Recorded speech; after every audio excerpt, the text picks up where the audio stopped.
சிரித்த முகத்துடன் சிபிஐ ஆபீஸுக்கு சென்ற விஜய்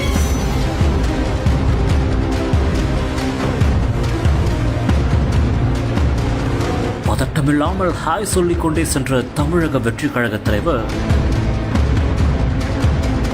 சிபிஐ அதிகாரிகள் கேட்கப் போகும் கேள்விகள் என்ன? விஜய்க்கு என்ன நடக்க காத்திருக்கிறது?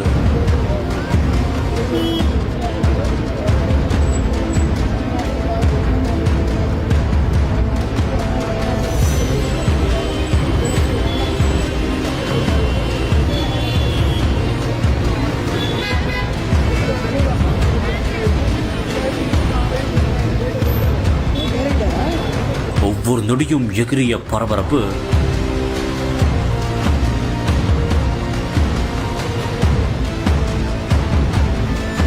கரூர் சம்பவம் தொடர்பாக தற்போது தமிழக வெற்றி கழக தலைவர் விஜய் விசாரணைக்காக சிபிஐ அலுவலகத்தில் தற்போது ஆஜராகியுள்ளார். அதற்கு முன் காரில் அவர் ஆபீஸுக்கு செல்லும் போதே ஹாய் சொல்லிக்கொண்டே சென்ற காட்சி தற்போது சமூக வலைதளங்களில் வைரலாக பரவி வருகிறது.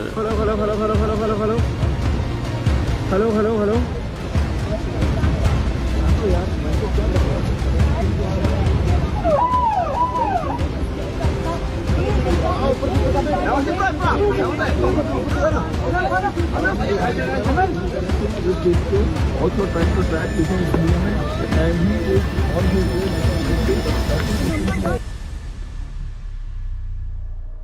நானா நானில என்ன நடக்குது தெரிந்து கொள்ள உடனே கால் பண்ணுங்க.